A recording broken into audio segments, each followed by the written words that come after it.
the form state, as the master is in the form state for seeing and hearing, and in this form world, you know, his body, his food body is not. He's 77. I didn't realize he was 77, actually. Did you think he was older? No, I thought he was younger. Oh, okay. Yeah, I don't know. You know, I just met him a couple of years ago, but when I saw him, he looked, you know, he looks older now. He's aging with, probably because his food body is having some problems. Right. But when I met him, he didn't look, he moved around quite well, and everything was, you know, I don't know. But it has been going slowly down. Yeah. Well, we'll just have to wait and see, I guess. But obviously his son would want the best for him too, because the Absolutely. son is a doctor apparently. Absolutely, yes. Yeah. So, and that's why even in the email, he said, you know, if I do come, I will want satsang and this and that, but Amit will be the one who will let everybody know through those proper channels that, okay, Maharaj is able to, you know, do a satsang or something like that. But for the first couple of months, he's made it very clear he just wants to rest. Well, it's also having his son as a doctor taking care of him is a good situation. Yeah. You know, that's a quality, you know, situation to be in. Plus the fact, you know, we've got a lot of experts if they need to look into the sleep stuff. Right. Yeah. But, you know, he's going to have to do what he does. Yeah, well, and like he said in the email, he may not even be able to travel. So we'll see. Yeah. 2 weeks before his travel date, he's supposed to go to the doctor to be cleared if he's allowed to travel or not. Oh, okay. You know, what we should be doing is we should all be concentrating on seeing him well. Sending energy. Yeah, you know, sending powerful, positive energy. And this is, yeah, just holding him in your, basically in doing mantra and maintaining your selfless self and being at the feet of the guru, so to speak, the guru being your own consciousness, that's helping. Yeah. And also not putting any undue, because you could tell by the email, he's very like, he's saddened by the fact that his physical condition is not well enough to be all he wants to be to every devotee. You know, if it was up to Maharaj, he would want to have satsang every day and have people come. He says he's sharing the knowledge that his master shared with him freely. And that's, you know, for him, a very beautiful sharing. It's just the food body, you know, it's holding him back in this way. And you can tell by the email that, you know, he's almost apologizing to the devotees that, you know, I would love to come, but I just don't know. Right. Yeah, that's a lot of pressure. Yeah, I just feel like I'd like to support him in being well, period. Not about giving to me or to us, but just being well, period. Exactly. Exactly. Yeah. They could also, you know, at Amit's house, they could say, okay, you know, I'm going to only have 20 people at a time or something like that. They'd have to do it like that, probably. Well, and again, Amit will be the one who sends that out in an email. He'll do everything in himself, yeah. Yeah, I wouldn't expect anything, and then if anything at all happens, it's just a blessing. So I think it's better just to keep in the consciousness, just seeing him well and stop this, you know, I want. Yes. And, you know, because there's so much energy out there of I want from him. And I want for him health, period. I don't want anything from him. I just want him to be healthy. Yeah. Well, and again, if the greatest gift, as he says, is to deposit your ego, mind, intellect at the feet of the guru, at the feet, you know, to remain with your selfless self. Right. That transmutation, so to speak, of in every moment, you know, practically, you know, okay, theoretically, you know, I am Brahman, Atman, Paramatman, Master, and now practically you're putting it into motion in every single moment spontaneously, behaving this way, disregarding what the mind is saying about the dreamlike state that's in front of you. No, I am Brahman, Atman, Paramatman, Master, and I'm moving in this way. Courage is arising spontaneously. And, you know, just like in the Bible, it talks about turning water into wine, or you talk about iron being turned into gold. There's the transmutation of the false sort of coming into the truth, transforming into the truth, transforming into the reality. Maharaj has given all the tools and said, this is the reality. Now, you know who you are. You know, oh yeah, I'm formless, I'm absolute, I'm ultimate truth. So when the mind is presenting these different things to you in form about what it should be or should not be, this is disregarded, and you're remaining with your selfless self. No, this is what the mind is presenting, but I'm seeing this presenting. I have nothing to do with this illusory world. I remain with my selfless self. And then you're turning water into wine, this useless thing, this worldly thing, and it's turned into wine, or iron into gold. You're the transmutation, so to speak, of your own selfless self in every moment. Putting it into action, and then the courage is spontaneously coming, and more conviction is coming, and you know yourself in a real sense, and you just begin to just know yourself in a real sense. But I absolutely have nothing to do with this illusory world. That's the greatest kind of worship, or the greatest kind of devotion that you can give to Maharaj.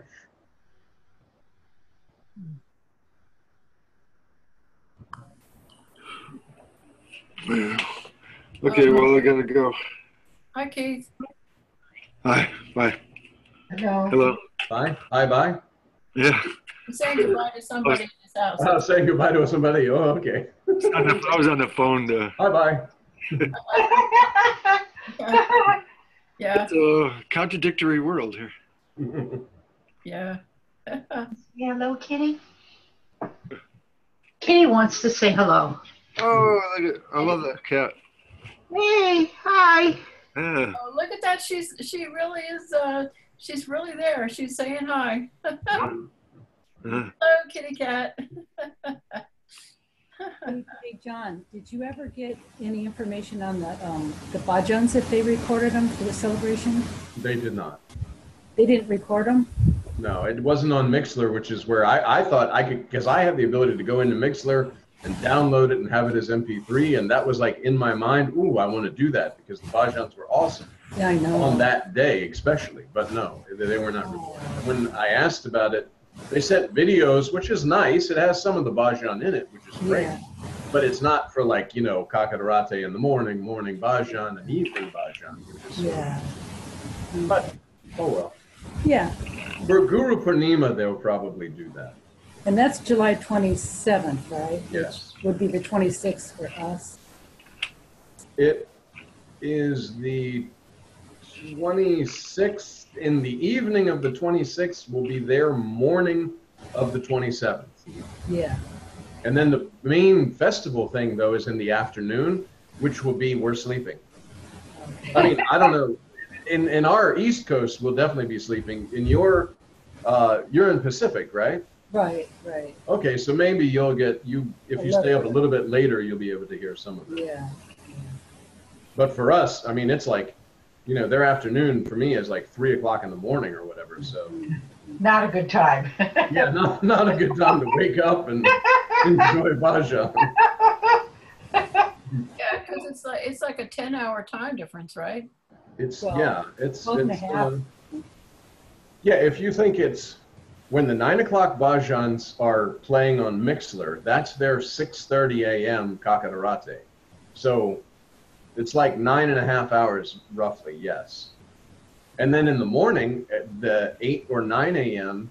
bhajan is their evening and their evening bhajan.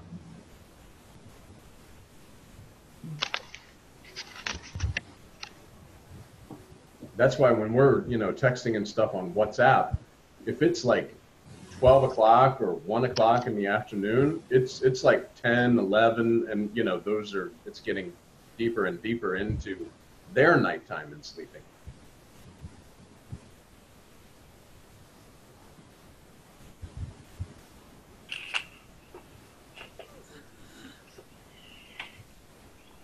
But I hope everyone was able to, all the pictures and everything that I got from WhatsApp and all the videos, I put them up in that Google Drive.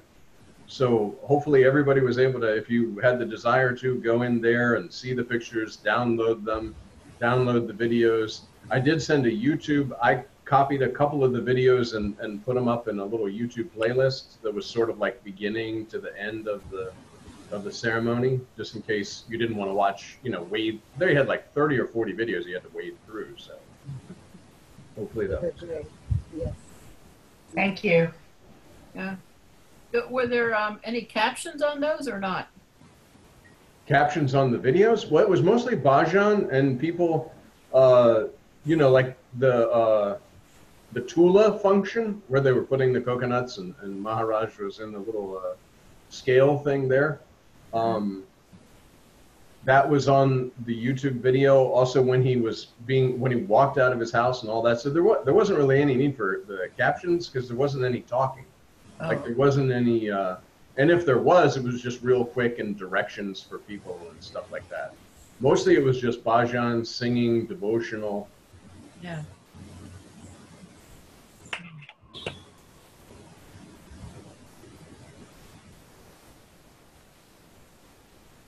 Yeah, I did some bhajans this past week with Amma, the hugging saint. She has these amazing live, music, and it's just amazing. You sit there and they've got all kinds of instruments and all kinds of, amplification and the whole business. And so people just go and they sing for hours. They just they do the 1,000 names of Amma, and they have all these different, they're ones that they sing every year. The 1,000 names, and then there's 108 names, and then there's, all these other things. And you can get recordings of them too. So, but I like the live, the energy that's there, so she only comes to DC for 2 days. So it was, Did you go to it? yeah, I went on Sunday, the 1st of July. Oh, hold it. I got to turn off the phone here. Yeah, I went in a few years ago. She came to Cleveland, and she comes here on occasion, and I got the hug. Yeah. It's really a scene, isn't it? Yeah, it is. Yeah, there's like 1,000 people there, and they're all like a lot of Indian people, a lot of, regular, Americans, and a lot of children, and, and they're all buzzing about while she's doing a hug. All these people are like buying things and, having chair massages and, all this stuff. But all the money goes to, all the food, everything goes to Amma. So she's an excellent fundraiser for her charities, But, yeah. Real life saint. But still the same self.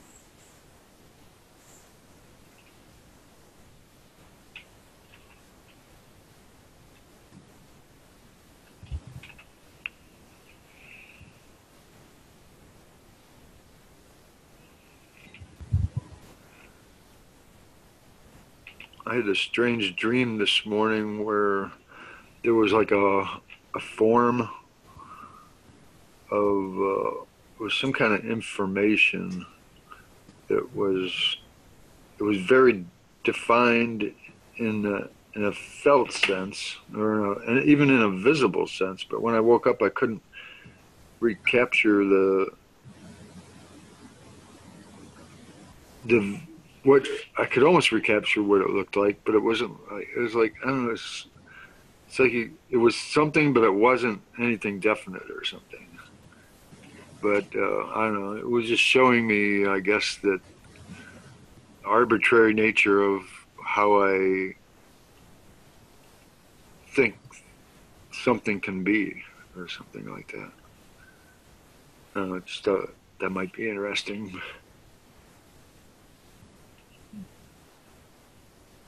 But does anybody else get connections with their dreams, where dreams seem to be like showing you something that your mind is doing?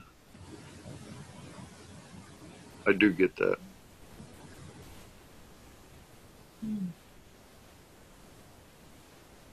Again, that points back to the same consciousness that's in the waking state, it's in the dream state. There's really no difference between waking and dream because both are in consciousness. Yeah, and then They're appearing to you whose this consciousness is appearing with all of these items and objects appearing on your spontaneous presence. So remaining with the presence and not getting involved in the things that are being projected from you, this is most helpful. yeah, and then right after observing the dream, and then I wasn't fully awake, but I observed the waking state, and it seemed like the waking state was just as much a dream as the dream was, just as unreal or something. It didn't seem like the waking state was forming into a reality yet. And it seemed like I could like be here and be withdrawn from both or something.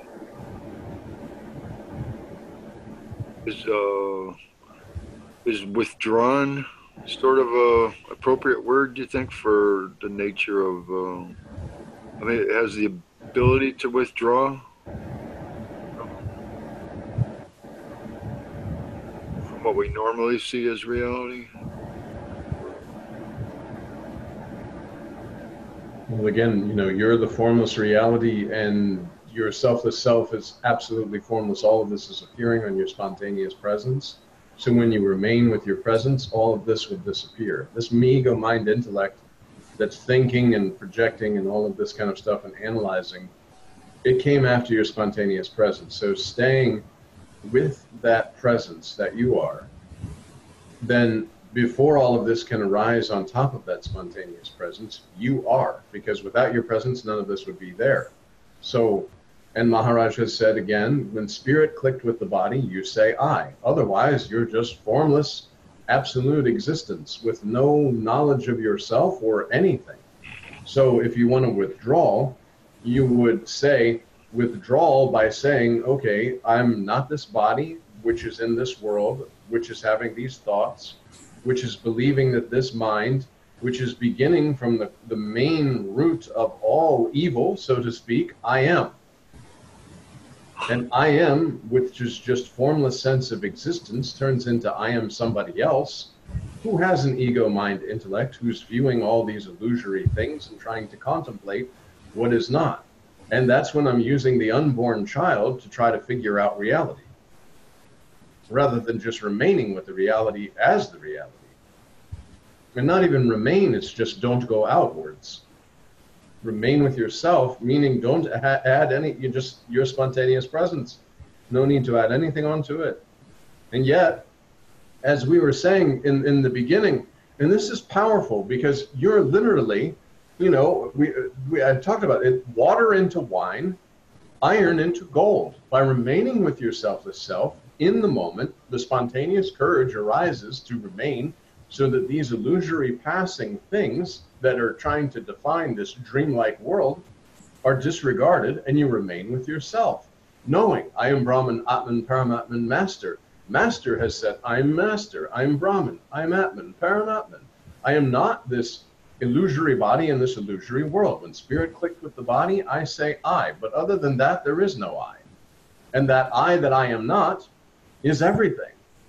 And yet it's nothing, because all these things are appearing after that spontaneous presence, are appearing on the spontaneous presence.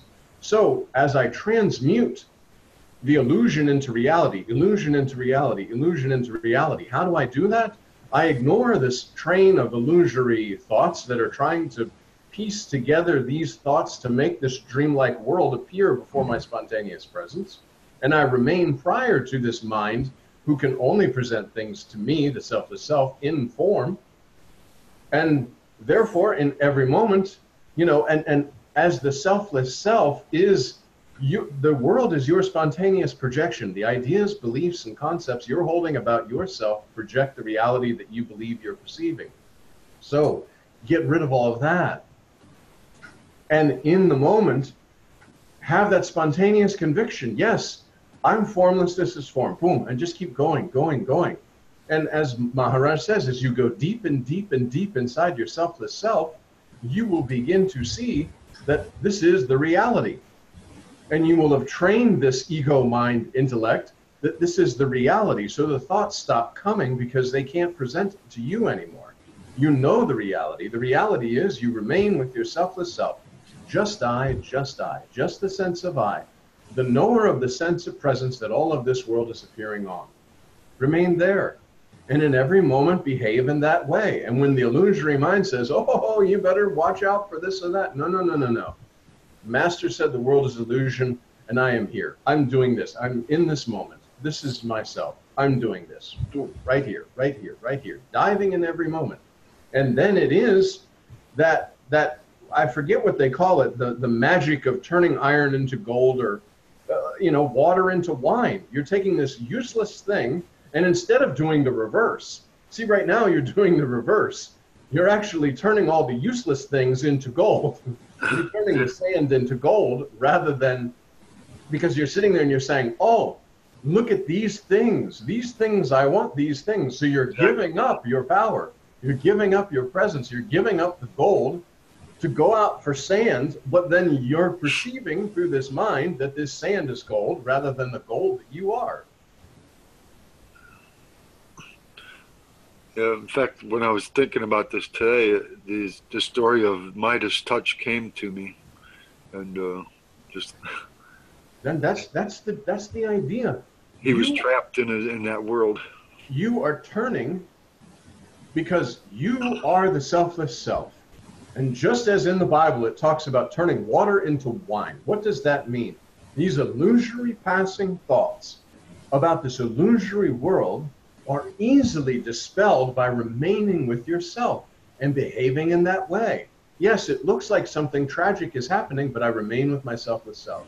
We talked about this a couple of weeks ago about Master. You can have that inner dialogue. Okay, Master, I'm remaining with my selfless self. This is something that looks really serious, but you said remain with my selfless self. I'm remaining with my selfless self. Matter of fact, I'm going to sit and I'm going to listen to my breath in mantra. And I'm just going to observe this. And that's what I'm going to do, so to speak, rather than do this illusory thing over here and get lost. Because as soon as I start to enjoy this illusory world, believing that it's real, I forget myself. That's why Maharaj says all the time, you've forgotten your identity. You forget yourself because you're playing in this illusory world and you get lost. It's just like if you had a video game and you dive in and you start believing like, oh my God, man, my character has only this, but you're so involved in it. And we talked about this too, about how King's Dominion had their haunted house. In order to get you to have fear, you had to be brought into the illusory world and then believe that illusory world was the reality, rather than seeing the reality and that this illusion was appearing on it. Or a magic show, the same thing. Remaining with the selfless self is knowing that although the tank is filling with water and this guy's taking his handcuffs and looks like he's about to drown, you know the illusion. So you can enjoy the illusion, but you're definitely not in it. All of these are examples of remaining with your selfless self because Master has said, and see, you have to have complete trust and faith in the Master. You have to understand that this Sri Ramakant Maharaj is your selfless self, and because you believe you're a body, this person, so to speak, is appearing in the illusory world to tell you, no, you're not a body. I know I'm not a body. You're perceiving me as body because you're perceiving yourself as body. Once you see yourself as formless, you'll know that I'm the formless, and how can a formless be separated? It cannot. So you and I are one and the same. Do you actually end up going into a different world? It's almost, kind of. There's no world, it's passing scenes. Yeah, but I mean, yeah. You don't have enough you to be in the world. Yeah. You know, that razor's edge of reality. It's that spontaneous conviction, the razor's edge of reality. The edge is too thin for there to be a you. It's too thin. You're just here. A scene is coming, another scene's coming, you're reacting. But remember what we just said, you're turning the water into wine in every moment. Right now, whatever you have learned or understood, you put it into action. And that action creates this fusion, so to speak, of reality and the falseness. And the falseness slides away slowly, silently, permanently. And this fusion of reality that you're now seeing and aware of this reality, so the illusion is being cut through. But it's in every moment. You just have to know, in this moment, I am not getting caught up in the illusion. And you don't have to say it, you just have to behave and respond in that moment spontaneously. Because the reason you believe that there's a world is because you're using ego, mind, intellect as a body mind in a world that you believe this world is actually there and true. Instead of knowing that all the space around this body is that selfless self that clicked with this body and suddenly said, this is me. No, this is not me. All of this is me. And this little thing that's appearing in me, I believe myself to be, just like match and stick. The fire. Same thing. All of the selfless self in all things and everything.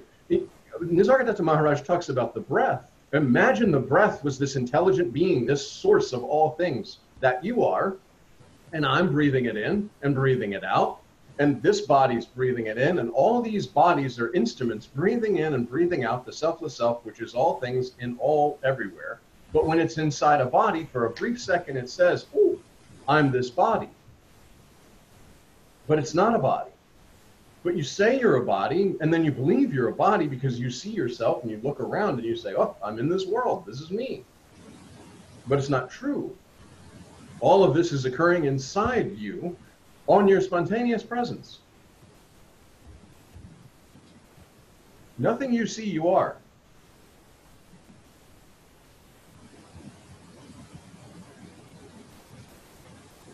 Does seem like gradually something inside of me is getting used to that, and it's very gradual. Because the listener and the speaker are one and the same. Everything that's being spoken from this body is being listened to in that body, but known that the selfless self in that body is understanding that these are the words I'm speaking. It just seems kind of odd that this speaking is occurring over here, but I'm speaking these words over here. One speaker, lots of different voice box, like we talked about the orchestra. All the instruments are playing, the song is being made by all the instruments performing at the same time. But it's all just one. It's a one-man show. Not man, sorry, because you're not man or woman, you're Brahman, so you're formless, so you can't even say you're man or woman. The only time you know you're man or woman is with body. If you know yourself in a real sense, you cannot identify as male or woman. It won't make sense. How? You're the formless everything. Okay, how is that man or woman? It cannot be.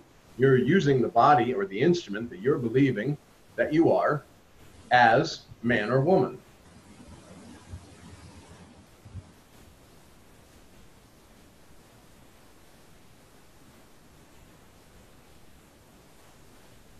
Could say gradually the identity changes from being a person to being aware that you're not a person. Well, the false belief that you were a person just fades away because the false has to have a lot of holdups and just like in a magician show. If the magician showed you all the things without all the sleight of hand and the smoke and the mirrors and the drapes and all that, you'd know right away. This personality is basically just the smoke and the mirrors and the flag that's holding up and all these things that are believed in to make this illusory world appear real. But it's easily dispelled when you start to look at it. And once you know yourself in a real sense, remaining with your selfless self, you just feel that sense of presence that you're the knower of, bam, it goes away. The illusion's shattered. And you, the selfless self, seeing I am not this body, I am not this mind, all these thoughts have nothing to do with me, and this illusory world, quite frankly, has nothing to do with me. I'm still in it, but now I'm not attached to it.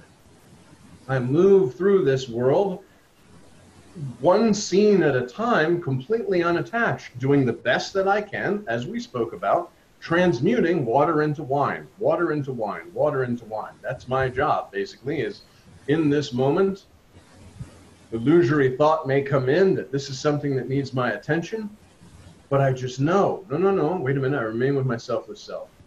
Emotions come in, and even when I start to get disturbed or a little bit heavy breathing or anxiety, I remember what Master said. This is a 5-element body. There are disturbances in the 5 elements, as we can see in nature. In nature, suddenly a storm comes, lightning, rain, all this kind of stuff. We don't really bother with that. But when nature is appearing in this 5-elemental body, and there's an imbalance of some sort, right away we go to this mind and it says, we're upset, we have anxiety, we better stop doing mantra, or we better get more sleep, or we better start exercising, or some such thing like this is not true. It's a depression may be coming. There's a disturbance in the 5-elemental body.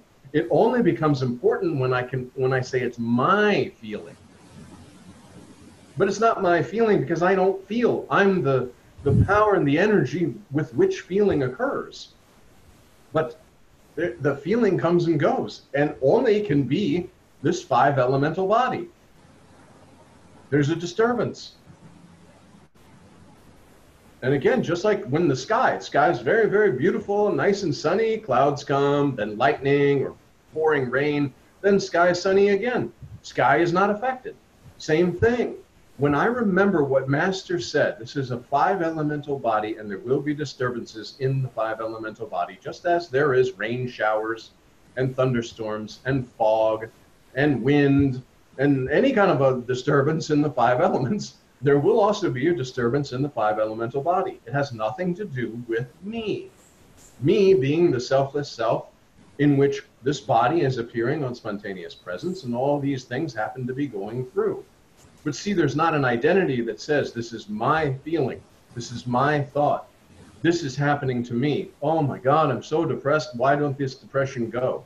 You don't think like that. It's a disturbance in the 5-elemental body, and we're not concerned with this. That's turning water into wine. That's turning iron into gold.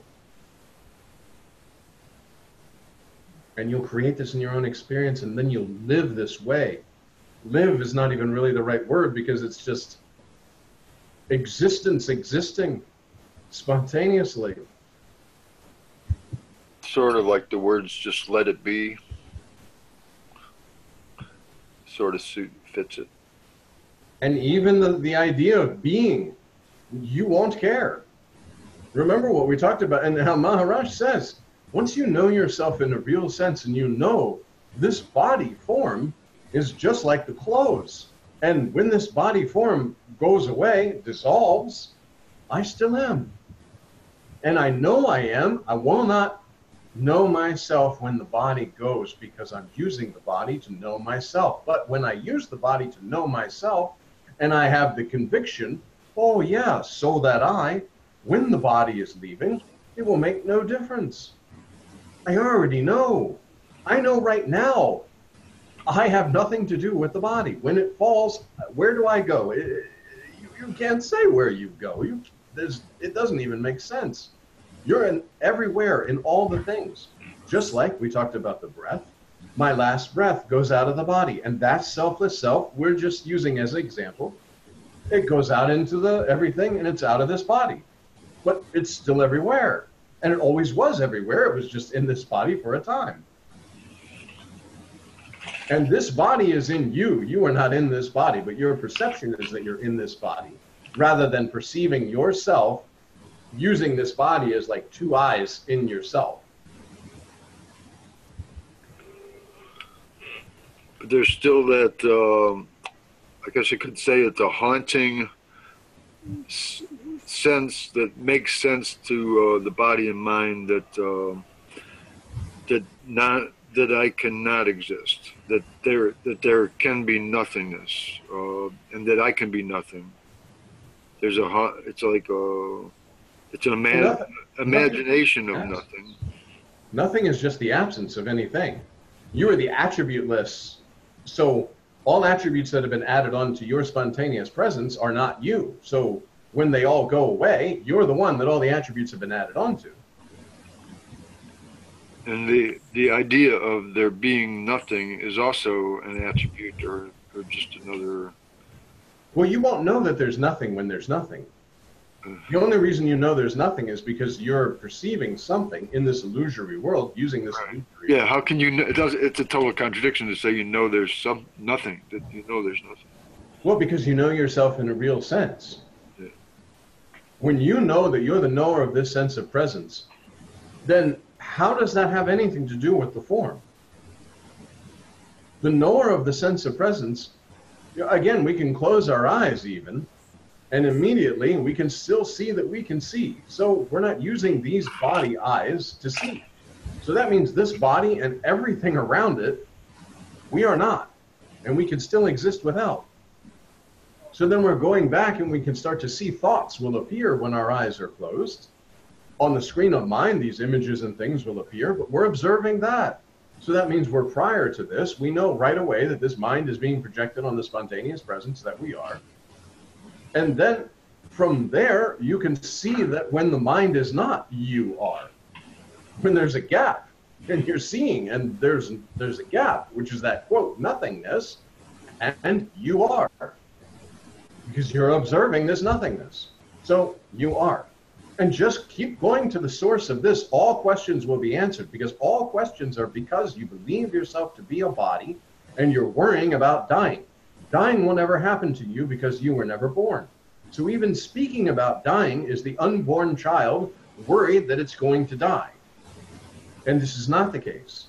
So just remaining, you will introduce yourself completely.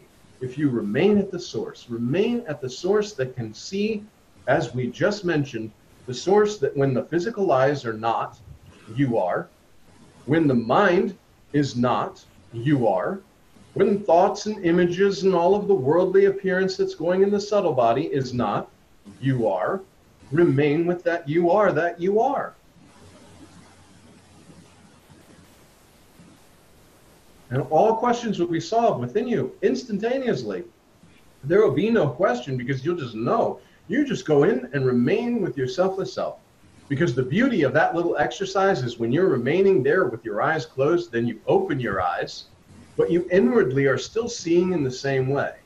Because that's the reality. You're inwardly seeing and remaining with yourself as all of this is occurring and appearing out here, but you're inwardly, so you know that this out here is actually coming from your source. All of this is projected on your spontaneous presence. Everything that you see is absolutely illusion, whether it be you're using consciousness in the dream state or the waking state. It's still objects in consciousness that you're observing, and this consciousness has appeared on your spontaneous presence. And you're quite fine without it. It seems like when gradually I'm not having to take any of it serious anymore, but then it just occurred to me, well, who is it to whom is not taking it serious? Yeah, and again, if you just remain with the source of that seeing, if you remain with the source, remain with your selfless self, remain with the I am, all answers will be solved. None of this will arise. The only reason any question arises is because you've taken yourself as something separate that can ask a question about a world that you believe is true, and you need a response or an answer, or you need reassurance that the unborn child will be okay once it dies.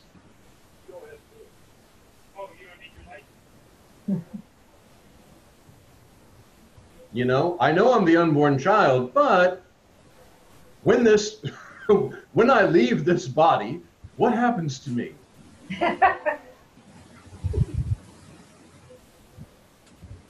You know?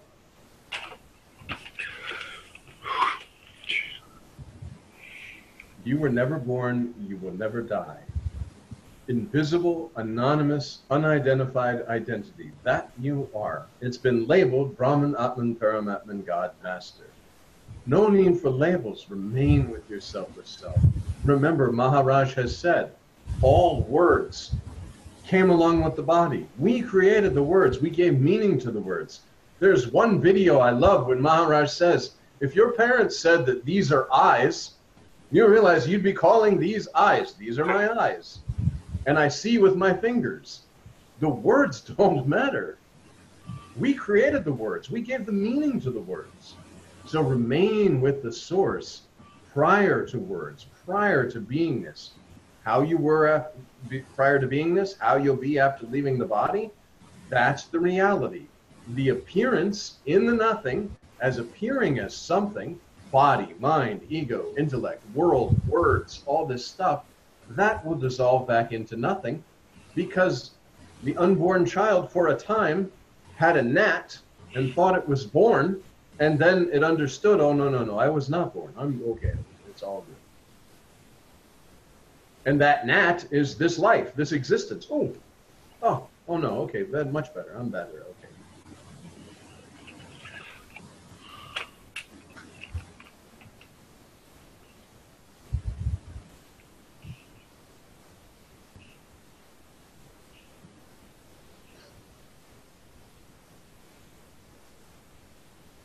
And I would highly recommend, and I've started doing this now, before going to bed at night, I'm reading like 2 chapters of Selfless Self. Because even as you're sleeping, it's going in. It's kind of cool because in the dreams, which are of course just dreams appearing on spontaneous presence, but even in the dream state, there's the constant knowing of the knowledge.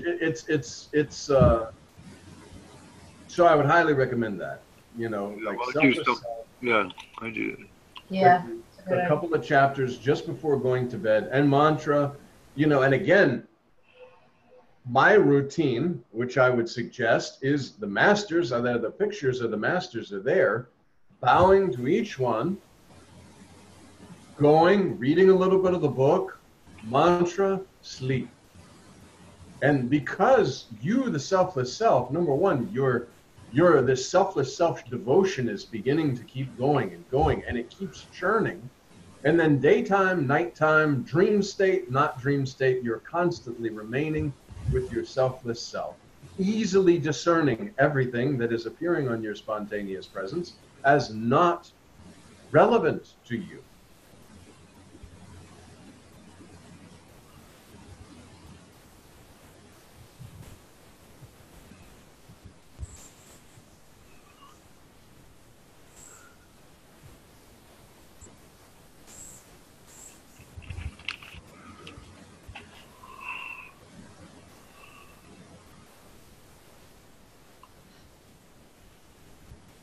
You know, I do pretty well when I'm alone, and and especially like when I've been listening to you, and then I get in a situation like I was on vacation with a friend for a week, and I just get busy, and the next thing I know, I'm just totally caught up in the illusion. Just spend some time for you, even on vacation. Wherever you are in any moment, at work, walking, whatever you're doing, spend some time with you. Just keep in touch. Okay, you went off into the illusion and the illusion appeared real or whatever, and you forgot your lines as you're just the actor in this play. Fine, okay, yeah. Stop, but spend some time with you. As soon as you notice this, just spend some time with you. There's always going to be, no matter how busy you are, our world is very happy about traffic that stops, lines of people that form. Many times are available for you to remain with your selfless self, to keep in touch with yourself. Even if you're chatting for long periods of time and you walk off to the restroom, and in that restroom, okay, yes, just breathing, remaining with my selfless self. That's the most important thing. Just remaining with your selfless self. And when you see that you have forgotten yourself and you're getting caught up in the illusion, just remain with your selfless self. Keep in touch. Like Maharaj has said, just spend some time for you. Don't spend some time because Maharaj says spend some time. Spend some time with you, because you, the selfless self, are eagerly awaiting yourself. And you, as you're still keeping this ideas about yourself, slowly, silently, permanently, they're dissolving, the bliss is inescapable and powerful. And just, even in this time now, we're all focused in, talking about our selfless self, being here, talking spirituality, all the spiritual talking. We're remaining and keeping in touch with ourselves. We're spending some time with our selfless self. And that's where the feeling of that bliss, which is again just an attribute arising on your spontaneous presence, but it's kind of the reward, so to speak, of remaining with your selfless self. And you'll crave it. You know, your selfless self is like a drug. Once you get that peace that has no material cause, you want to be with yourself as much as possible. Then even when people are speaking, okay, I'm listening to you, but I'm listening from a very deep place. Like the ocean waves, all the ruffling is going on up here, but I'm listening from here. I'm listening to the waves, but I'm unaffected by those waves. I'm listening to what's going on, but I remain deep, deep, deep in my selfless self. And as we talked about before, the chariot. If I'm on a chariot and we're just trotting and everything's good, but then I forget all of a sudden that, hey, this horses, they can go this way or that way, or that. I have to keep reining in this. And this mind and these illusory thoughts and all of this, I rein them in with mantra and remaining with myself, spending some time with myself with self. And this world is full of opportunities. You can't go anywhere without having to wait or without having to be slowed down in some way where you can use that time rather than sitting there and saying, oh my God, this line's terrible, I'm really hungry, blah, blah, blah. No, this is a great time. Even thank you, Master. I remain with myself with self. I'm spending some time with myself with self. I'm going to sit here while I'm in this line and mantra. And yes, you are creating an I am somebody else in the line doing the mantra, but much better to do that than to create an I am somebody else that's waiting in line. Yeah.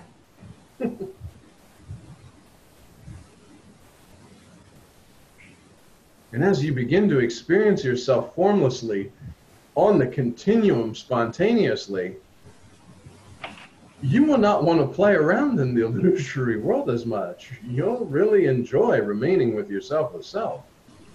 It will take a lot, like we talked about, turning up the heat. It will take a lot for you to sort of give up your selfless self. And even then, you'll be able to, in the moment, perform activities and remain with your selfless self, because that's where you want. That's oh yeah, all this stuff out here, no, I'm just remaining here. Something needs to be done, it's done, and move on. Next scene. Okay, next scene.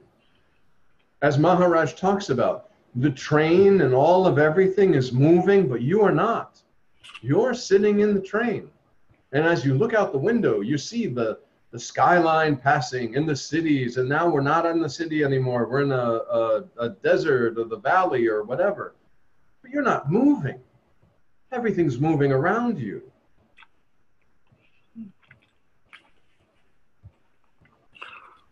I guess these masters really know what they're talking about. Huh? You just have to experience. All you're doing is speaking from the reality. You're speaking from your experience of the reality. You don't have to guess or do anything. If in every moment, like we said, the water into wine, I turn this off and go, and what do I remain with myself and self. I remain with myself and self. Thoughts come in about this or that, or I have to worry about this, or this is happening. The illusory thoughts, I remain with myself and self. Because that creates that magic where reality, the falseness just starts to fade and fade and fade until you remain with the reality. That is the reality. The reasons why the masters speak about the reality that they're spontaneously living is so that you'll know that's the reality. That's not the fantasy. It couldn't be the fantasy because you couldn't do that. Like all the mind stuff, you could not create your reality. That's reality. You can only create the falseness which is easily seen through. You can't create reality because the mind is after that reality. And the mind is limited and reality is not. Exactly. The mind is limited to what, when the spirit clicked with the body and said, I, mind, ego, intellect, came along with the body, the mind is limited to the bodily experiences in the form world. Reality is not that. So the mind can't, you know it's the reality because you can't create that.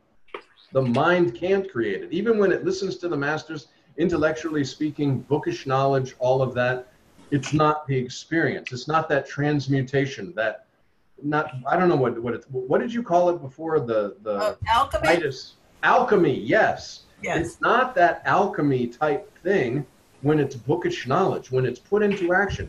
When the theory is put into practice, the reality is uncovered, slowly, silently, and permanently. And once you're in touch with yourself, the self in a real sense, and you know the reality because you're living it, it's living through you, you can easily discern it among all other things and remain with yourself the self. So I guess it's worth fighting the battle of the mind always trying to distract you. Absolutely, because there's no mind at all. Yeah. Mind is an illusion that's being given power by you. And as long as you're believing in it, you're sitting over there churning the picture show. Yeah. You know, like I was watching Boardwalk Empire and they had this guy and he's churning this picture show. Same thing. You're churning this picture show with your own power and then getting all caught up in it. Stop. There's no mind at all. Yeah, well, the mind is actually a function of consciousness, is what I've recently found out. It's an activity of. There's no separation. There's no mind, but there's an activity of consciousness which we call the mind. That's just the definition of what the mind identified with. But again, remember, the mind, ego, intellect came along with the body. You're not the body, but you're using the body. And with that body, just like if you rented a car and it came with anti-lock brakes and HID headlights and 10-way power seats, you're using all those things, but they're organs or functionality that came with the vehicle. Mind, ego, intellect is the functionality that came with the vehicle that you call body, with the label of you.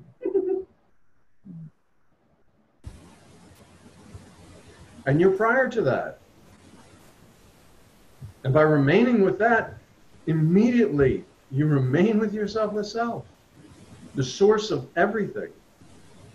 And just keep diving, remaining with the I am, remaining with your selfless self, staying with the witness, whatever you want to call it, you just keep there. And don't allow the attention to go out. And you teach yourself. Because you're the master. And now you just have to, you say you bow to the feet of the master. Well, bowing to the feet of the master is remaining with yourself with self. As Nisargadatta Maharaj says, the highest worship is to be in the waking state without thought. Don't try to be without thought. Remain with the I am, remain with the selfless self, and you'll be without thought naturally, because all those thoughts have to do with something that you are not. And remaining with yourself, you know that you are not this thing that these thoughts are about.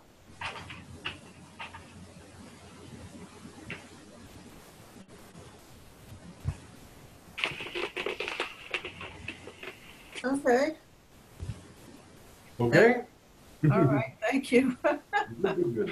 Thank you. Absolutely. All right. Everybody enjoy your evening. Okay. All right. See you later. Thanks. Bye. Bye.